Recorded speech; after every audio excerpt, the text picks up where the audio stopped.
Mr. Speaker, Islam is a culture with patina of religion. Sharia is the law of Islam. Sharia is dangerous. Western values form the basis for the founding of America, namely that rights come from our Creator. Ours is a Christian-based culture. Sharia, on the other hand, is a culture of violence and domination, totally anathema to the concept of individual freedom. The United States Constitution and Sharia are fundamentally at odds with one another. The Constitution begins with "we the people." Sharia states Allah has said. Followers of Sharia believe Muhammad received a divine legal code that stands supreme over all man-made laws. While Western civilization has evolved, Islam has not. Islam is stuck in the 8th century, and if they succeed at imposing their beliefs upon us, we will be dragged back into the Dark Ages. The contrasts are stark when comparing Sharia to the strides made by the United States in 250 years. The 13th Amendment to the U.S. Constitution abolished slavery, but there has never been an abolition movement in Islam. The Quran and Hadith even contain rules for slaves and the slave trade. Sharia prescribes inhumane punishments viewed as normative. Stoning to death for adultery is common, as are public beatings of women, the amputation of the hand of a thief, and execution of Christians and Jews in accordance with the Quran. Several hardline clerics have even issued fatwas for the assassination of President Trump and Prime Minister Netanyahu. The Declaration of Independence states, "We hold these truths to be self-evident, that all men are created equal." Not so in Islam. According to Sharia, the testimony of a non-Muslim is not valid against a Muslim in a court of law.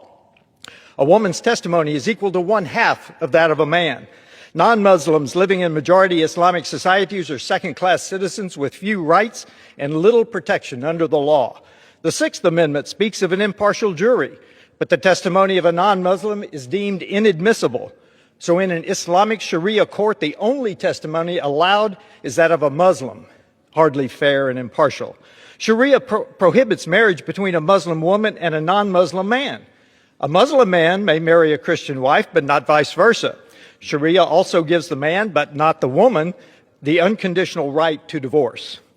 Freedom of religion is in our First Amendment, but freedom of religion in Sharia means one is permitted to embrace Islam, but one is never free to leave Islam. Abandoning Sharia is an apostasy punishable by death. Freedom of speech in America extends to expression not only of verbal communication, but in art, writing, the media, and action. Certain forms of expression are forbidden by Sharia. Non-Muslims and moderate Muslims who openly criticize Islam, Muhammad, or the Quran face severe punishment. Remember Salman Rushdie, who was stabbed under a fatwa just for writing about Muhammad. America was founded on a basic concept of freedom of the individual, self-governing under the rule of law. John Adams said, "Our Constitution was made only for a moral and religious people. It is wholly inadequate to the government of any other." We are witnessing the reality of Adams' wisdom in the clash of cultures as outsiders stream into our country without assimilating.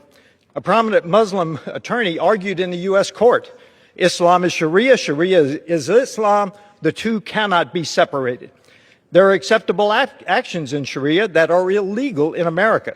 Murder of family members who dishonor the family, child marriage, spouse abuse, to name only a few.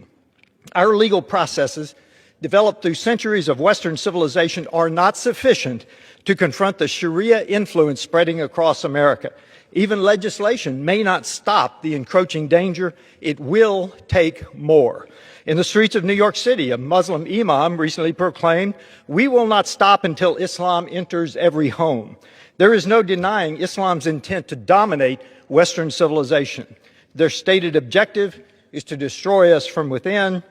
All who serve in this Congress swore to support and defend the Constitution of the United States against all enemies, foreign and domestic. This is a time for choosing. Either we defeat the Sharia advances in America, our government of the people, by the people, and for the people may indeed perish from the earth. I yield back.